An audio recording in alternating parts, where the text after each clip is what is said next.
దేవుడి మీద ప్రజలకు ఉన్న భయాన్ని, భక్తిని అలుసుగా తీసుకొని బొంబాయి నగరంలో జదునాథ్ మహారాజ్ అనే హిందూ మత నాయకుడు చరణసేవ అనే సాంప్రదాయాన్ని చెప్పి కంటికి ఇంపుగా కనిపించిన ప్రతి అమ్మాయిని మానభంగం చేస్తుంటాడు. ఆ చరణ సేవలో తెలిసి తెలియని టీనేజ్ అమ్మాయిలు దేవుడి మీద భక్తితో ఇష్టంగా అందులో పాల్గొంటుంటారు.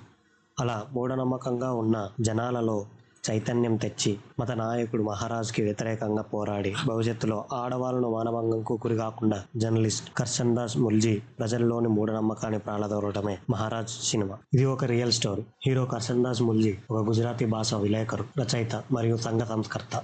జదునాథి మహారాజ్ ఒక మత నాయకుడు. తన గురించి న్యూస్ పేపర్లో తప్పుడు రాతలు రాసినందుకు గాను పరువు దావా నష్టం కింద కర్షన్ దాస్ కు వ్యతిరేకంగా కోర్టులో కేసు వేస్తారు. ఆ తరువాత కర్షన్ దాస్ రాసింది నిరూపించబడి మహారాజ్ గారికే శిక్ష పడింది. అప్పటి నుంచి బాంబేలో ఆడవాళ్ళు చరణ సేవలో పాల్గొనడం ఆపివేశారు. ఇలాంటి కథలు మన చరిత్ర పుస్తకాలలో చాలానే చదివి ఉంటాం. ఉదాహరణకు రాజా రామ్మోహన్ రాయ్ సతీ సహగమనం అనే అప్పటి మూఢనమ్మకంపై పోరాడి సతీ సహగమనాన్ని రూపుమాపడం. అయితే ఇలాంటి కథలు సినిమాగా తీయాలంటే ఖచ్చితంగా కొంచెం ఎక్కువ ధైర్యమే కావాలి. అలాగే ధైర్యంతో పాటు మంచి స్క్రీన్ ప్లే అండ్ డైరెక్షన్, దానికి తోడు యాక్టర్స్ యొక్క పర్ఫార్మెన్స్ కావాలి. ఖచ్చితంగా ఈ మూవీలో అవన్నీ ఉన్నాయనే చెప్పాలి. It's a very well return film, but I like first half more than second half. Second half లో సీన్స్ కొంచెం రిపీటెడ్ గా అనిపించడం, హీరో చిక్కుల్లో పడిన 5 seconds కే ఆ చిక్కుముడికి సొల్యూషన్ దొరకడం వలన హీరో ఎలాగైనా గెలుస్తారులే అనే ఫీలింగ్ వస్తుంది. దానివల్ల సెకండ్ హాఫ్ ఇంకొంచెం బెటర్ రైటింగ్ ఉంటే బాగుండేది అని అనిపించింది.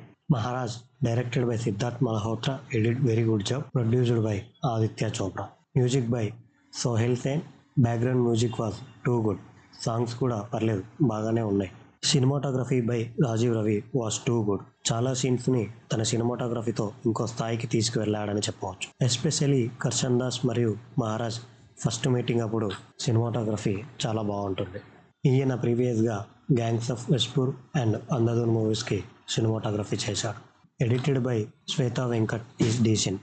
Costume design and art department ఇలాంటి సినిమాలకు చాలా ముఖ్యమైనవి. ఈ సినిమాలో ఆ రెండు డిపార్ట్మెంట్స్ బలంగానే ఉన్నాయి. యాక్టర్స్ పర్ఫార్మెన్సెస్కి వస్తే చాలా రోజుల తర్వాత శాలిని పాండేని ఒక సినిమాలో చూడటం చాలా హ్యాపీగా ఉంది. He is very good actor, but తనకు ఎందుకు అవకాశాలు రావడం లేదు. He is sign in this movie as Kishori. Hero Junaid Khan చూస్తుంటే తండ్రి అమీర్ ఖాన్ గారి పేరు నిలబెట్టేలాగే ఉన్నాడు. స్టోరీ సెలెక్షన్ బాగుంది, అలాగే యాక్టింగ్ కూడా బాగుంది, బట్ ఇంకా చాలా చాలా ఇంప్రూవ్ అవ్వాలి. ఇక ఈ మూవీ విలన్ పాత్రలో కనిపించిన జయదీప్ డిడ్ ఓకే యాక్టింగ్. తన పర్ఫార్మెన్స్ ఇంకొంచెం బెటర్ ఉండొచ్చేమో అనిపించింది. ఇంకో హీరోయిన్ శర్వారి తన పాత్ర మేరకు మెప్పించింది. ఇతరత్ర నటీనటులు వారి వారి పాత్రలకు తగ్గట్టుగా నటించారు. Overall it's a good movie. If you have any free time, look at this good movie. Finally, if you like my opinion, do like, share, subscribe and గంట ముఖ్యం మిగిలిన